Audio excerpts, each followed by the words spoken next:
next session, ladies and gentlemen. We are absolutely excited that we have Google coming on board for this session because we're deep diving into the evolving market landscape. We're navigating the new normal. It's going to be interesting to understand how we define that word. We're absolutely happy and delighted that we have here with us Member Executive Committee of Maruti Suzuki. Please put your hands together for Shashank Srivastava. We also have with us Mr. Sunil Kataria, Chief Executive Officer, Raymond Lifestyle, India and International. And let's also meet our moderator for this session. Once again, let's welcome onto our stage Anuradha SenGupta, the founder of Anuradha Says.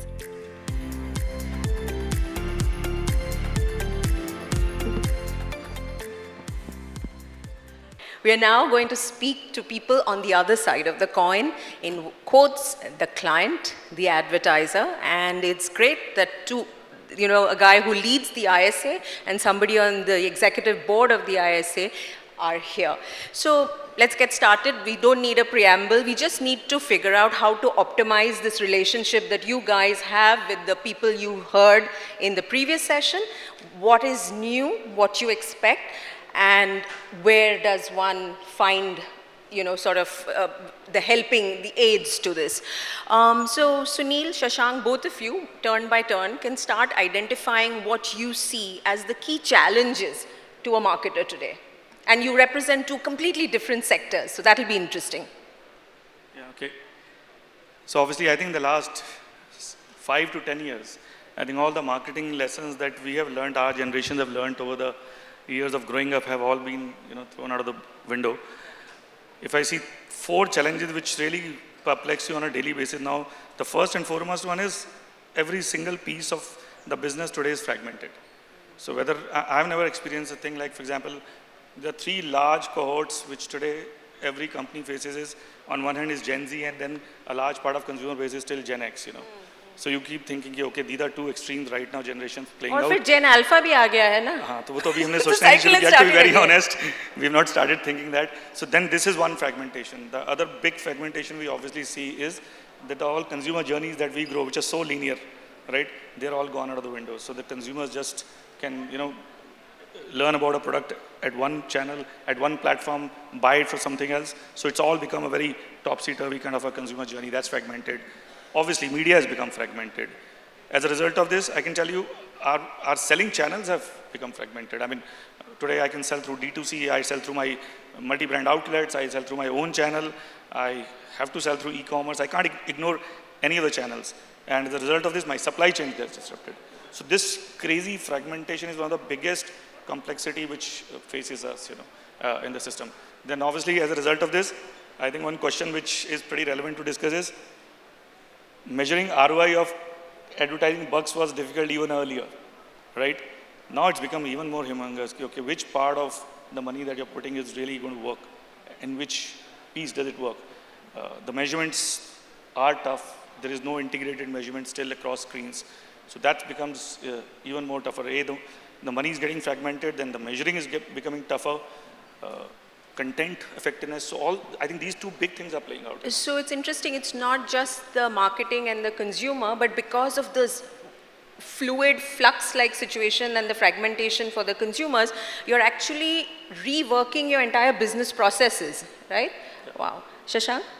Yeah, so similar changes, and I come from the automobile industry. So one of the big things that we have found is that the pace at which consumer choices are changing, that sort of accelerated over the past few years. And that is very challenging both to understand the consumers, because that's the basic, that basic understanding is necessary for anything that any marketer does in any industry.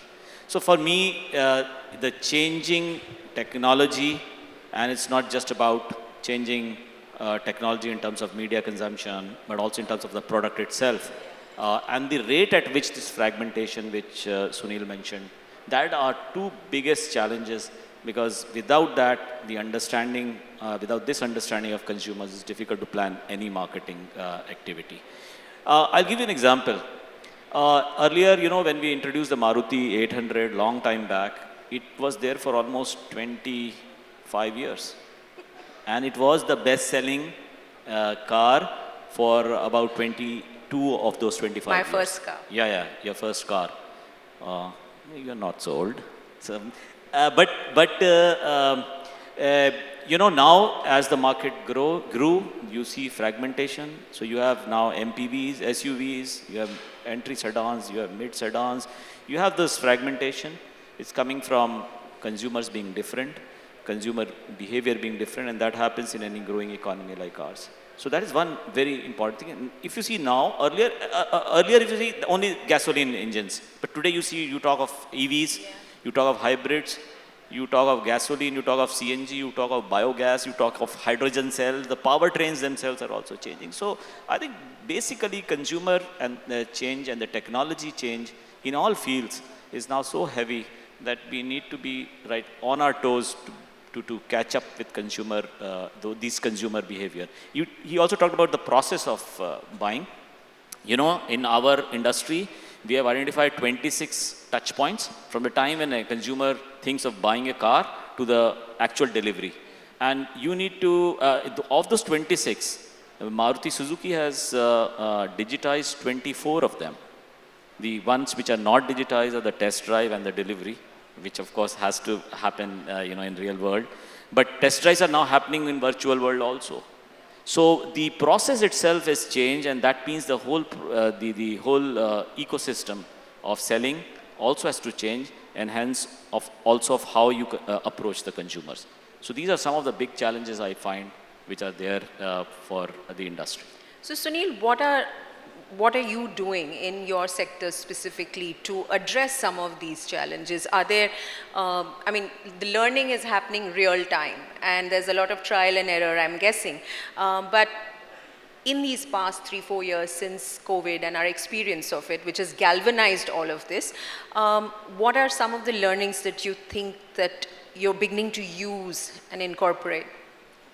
So I can tell you, I think one fundamental shift I can see us doing a lot, and I realize everybody else must be doing. See, we have grown in this time when things used to be more steady. The pace was different. Technology was not available. So let me start. How are you, listening to consumers? So let's start with that. So this whole field of doing large-scale quant researches, quality researches, listening to consumers in a very structured fashion, then building business plan in a very structured way. I think that is the mode. Today, I think the whole first shift is that you're listening to consumers because they are all over the place, consumers using different kind of platforms to interact. I think what we are shifting to is very clearly what we call is dynamic listening. That's a term we use internally. Now, what does that mean is you don't have to do, obviously there's a space for the UNAs of the world, there's a space for needs of the world, they will stay. But on a day-to-day, how do you know? Because trends are shifting so much, and being in a fashion industry, this is one industry, unlike an FMCG where I have been all through my life, this is place where the product changes every 3 months, because the fashion changes every 3 months. So you have to keep on knowing what changes. It's about colors, it's about shades, it's about fabrics, it's about styles. It's pretty crazy, and you are many times taking a punt that this is likely to fly or this is not likely to fly. No consumer is going to tell you that aisa style chahiye. You have to sometimes listen and make your own interpretations. So I think this listening through, in our case, one thing which happens well is we have a lot of first-party data. Yeah. So that's one advantage that you get if you're having your own retail sense. Now, listening analytically to the first-party data is a very big thing which we do. That we have, it's still a process for us, but we started building that a lot. And this is in-house? It's in-house because it's like the people who come to your stores, they, actively. I'm saying the analysis of this data that you're getting is in-house. So we have a very good internal analytics team. So that's where we do. Second thing I can tell you, a very good source of information which exists in dynamic listening for us is store observations. So that's a hell of a lot of power, which I think somewhere is very, very less understood by most retail companies. That if you just go and sit across in stores and observe what consumers do, that gives you a hell of a lot of information. So using first-party data, using your own CRM data, your store observations, I think this is something which we do apart from quick dipsticks. So I think this is a very, very different world of, listening to consumers. You can't wait when you know your fashion cycles, your product cycles are 4 months, 6 months, they have lead times. You can't afford to do large product research and say कि अभी पता चलेगा क्या होगा. And plus the number of SKUs are so diverse that there is no way consumers can even tell you what they want. So that's one change which is there. Second, I think, maybe one piece which is very important, which I see, and which I think is nothing to do with fashion, which I think is going to happen across most of these things. Everybody's read this whole book of Malcolm Gladwell called Blink, I guess. This whole piece, he talks of thin slicing. I think that's become the world now. In my mind, you don't have time anymore to try out full-fledged business plans. You don't have time to try out, okay, pehle I will do 6 months researches, then do 6 months pilots, and then maybe launch. I think the way, at least we are moving, and I can tell you, maybe I can't disclose, we are entering a new category based on thin slicing. Completely, because we say, based on listening, we sense an opportunity, we turn it around the category in the entire process in 90 days, we go to the market in a limited way, we'll see what happens. So I think this whole pace, I think the organizational leaders will have to say, okay, we'll start doing thin slicing of data, because there's so much of data overload, and take some punts. Some will fail, some will succeed. Shashank, on the same thing, what are some of the things you all are doing very specific to Maruti Suzuki and also to the auto industry, therefore, some learnings there? For the understanding of the consumer. Yeah, so we are now big time into data, and what does that mean? So we still do some of that, some of the traditional stuff, which is consumer clinics, talking with consumers, going firsthand and seeing what consumers are talking. But also we have now the help of a lot of data. Maruti Suzuki has 2.5 crore individuals on whom we have data who are our customers. So data basically in two parts. One is transactional data, which we started collecting sometime in 2005 in our dealer management system. Essentially, for a product like car, people will come often to your network. So they will come to buy the car, they will come to fit accessories, they will do servicing of the car, they will buy insurance, pay finance, EMIs, etc. So there are a lot of touch points. These are transactional touch points. We have data on 2.5 crore people on whom we have specific data as far as transaction, and we are collecting from 2005. That's one part. But that's not enough. So what we realize is that we require interactional data as well. Now, interactional data means a consumer comes onto our website, does something, he comes to a showroom, he asks some questions, he interacts with some people. All this data, or social media, for example, he makes something on the social media, and you keep collecting that information about individuals, and you put it in what is known as a data lake. So all this thing, and that's being enabled by technology, because you have good storage availability now at cheaper rates. You have cloud computing, so you can put it on the cloud and you can do whatever you want. We have now information of driving habits, because we have connected cars. So we know exactly how much a person is driving, where he is driving, how many times Sunil brakes, and how many times he overspeeds. We know that. Yeah. So, but there are problems with that. There was course. a case in the US where... So data privacy is one thing that's having it. So the thing is, you put it all in a data lake, and then you warehouse. It's called data warehousing. You put it in standard dabbas, virtual dabbas, right? And then you do analytics on it. And I can give you a few examples where Maruti Suzuki has been able to, for example, you talk of vehicle purchase, and I have given this example in earlier forums as well. There is this girl who just passed out of college. She got into a job a couple of years back, and she was doing economics. She did economics from Delhi University. So our data showed that we should approach her. How do we know about that? Because her father bought a WagonR in 2008 or 9, and in that database on his family, we had this information about the girl, that she would be passing out of college in so and so year. Of course, it's physically not possible for someone to sift through all that data, but the analytics tells us. Right. And we went and approached that lady, a girl, and she says, no, this is, my father had a WagonR, I don't want to buy a WagonR. He said, no, this is a new generation. She bought the car. We have things like from connected cars, how many times you brake. Yeah. So, there are times when you can have a predictive maintenance schedule where you can tell the consumer, see, while the brake So, pads. Shashank, this data, what I'm hearing, sorry I'm interrupting you, but I want to get in a few more issues. Yeah, Data, and first party data, it's all there with you, and look at what all you can do with it. So, brand building, advertising, where is all this coming in now? And then let's shift to what you expect from your agency partners, from the media that you use, media partners. Yeah, so ultimately it is about understanding the customer. So sometimes the question is, who is the custodian of the brand? Yes. Yeah? Yes. Is it the brand manager? Is it the media agency? Is it the advertising agency? Who is the custodian? I think largely that is an outdated concept. There is the brand, the development of the brand is actually so much built by the consumers themselves. And you have to nudge them. And how to nudge them comes out from this analysis that you do, how much information you have about the consumer, about their thoughts about their product and so on.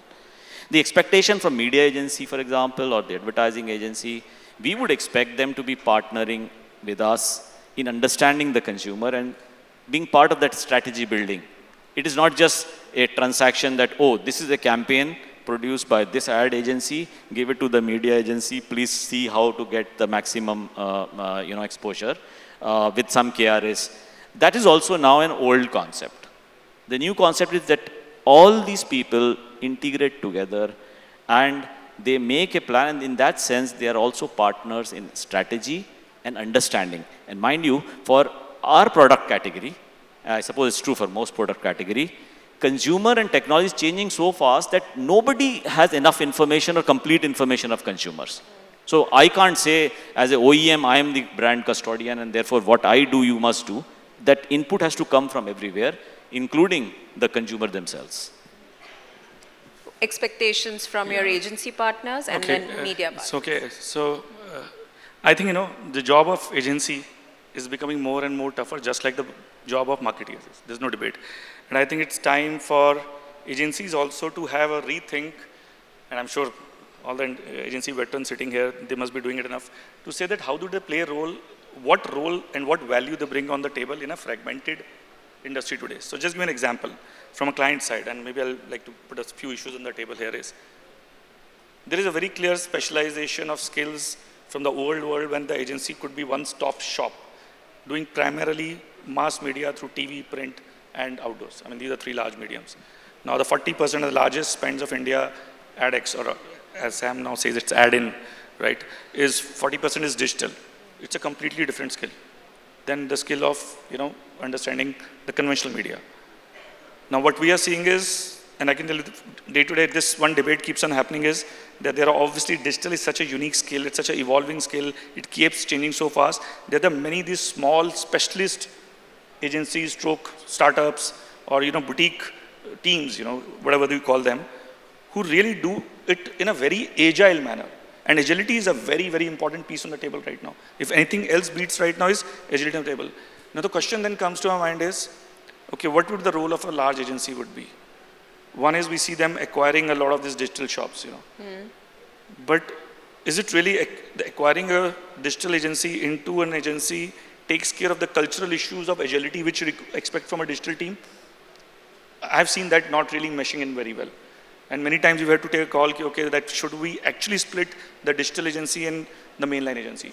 When this is a very important piece to ponder over, that once these new skills are emerging, how would the agencies partner the clients when these three different skills are emerging out there? That's one. Secondly, I think, while we all make these 3-year long LRP or long range plans and strategies, and they will have their own course, but the way we are seeing the models are changing so drastically in every industry, and I see it more so here as well, that by and large, I feel the strategy shelf life is reducing to not more than a year. What you thought that will be your core strategy, something tweaks, something fundamental tweaks in that, and you say, hey, you need to do some rethinking within a year. You may have a 3-year or 4-year plan. Now, if that is happening, then then one challenge I can tell you on the partnership of agency on the strategy front is that the brand teams themselves struggle to tweak their strategy. I can tell you, I don't see agencies so much embedded in the brands that they will be able to understand right now that fundamental shift. Not embedded, why is that? See, because understand finally, day-to-day brands, because the issue is so dynamic right now, they can tell you for even my own brand managers to understand that one business model. I'll give you an example in a fashion industry. There's a brand which started as a D2C brand 2 years back. Okay, so there is a separate D2C model brand happening. We are actually an omni-channel brand which is started with retail, obviously, a generational legacy brand, and moved on to online. Now suddenly you find in a 7-8 months time that brand has got traction in D2C. The biggest shift there, they are actually entering retail. Because mind you, no D2C brand can be successful on its own. They have to have a physical landscape. Now when that happens, that's a very fundamental shift, that brand which you always thought competitor as a D2C now is a digital come physical brand. Now this strategy shift, how does agency actually appreciate this and understand this more dynamically is a challenge for both client and agencies, that they have to work much more hand in hand. Earlier, I think the whole issue was that the strategy used to be a reasonably medium term, if not long term. That too, I mean, is the very second big challenge which is happening. Third piece, I think on creative, I would say, which is actually the core fundamentals of agency work which out there. Earlier, again, the game was you would make 3, 4, 5, 6 campaigns which will have a shelf life of saying, okay, standard formula, you don't put more than 8,000 GRPs, there's no fatigue behind a campaign, 8,000, 5,000 GRPs, then you change over the copy. Now there are one thematic copies happening at one place. But the biggest thing is that you're doing a contextual videos and campaigns every 2 weeks, 2 months, this thing. I was speaking to an ad film producer who said that I've got some celebrities and we are shooting a commercial, but there are a whole bunch of other people, koi AI something, kuch digital. So I can tell you, I've shot a influencer campaign on a very important strategic issue. I can tell you the issue that in the Raymond stores, which are 1,000 stores across the country, and they're built on retailing fabric and stitching tailored goods. But we are also into a lot of ready-to-stitch brands like Park Avenue, Color Plus, etc. But one of the biggest consumer, and it's a very strategic issue in consumers' mind, is they think the Raymond store is a fabric store. Now we want to tell them, no, it's not a fabric store. It also has Park Avenue, it has Color Plus, and it has got Raymond ready to wear. Now that's a very strategic issue on the table because you want to communicate. Now we've done a campaign with using an influencer, let's say Apar Shakti, Khurana. And that's done well for us, but we turned it around in a 15-day period. It's gone live. Now the question to my mind is, would you go to, and the costs are very different. So to my mind, while there will be large thematic campaigns, which you obviously go to our mainline agencies, when you do these contextual advertising, which are still strategic in nature. And these are therefore then other entities that are coming into this. Play. So I think whether it's creative, which is becoming short-term contextual, whether it's strategy, which doesn't have a shelf life of more than a year, or whether it is skill sets which are so diverse, I think one food for thought, I think for agencies is, and which as clients we are seeing is, that okay, how do we compete ourselves, just like we're trying to compete with the D2C brands and the challenger brands, how do we compete with this multitude of forces in their own ecosystem which bring a very different skill set? Right. Thank you, Shashank, Sunil. I think so much. a lot of food for thought. Thank you.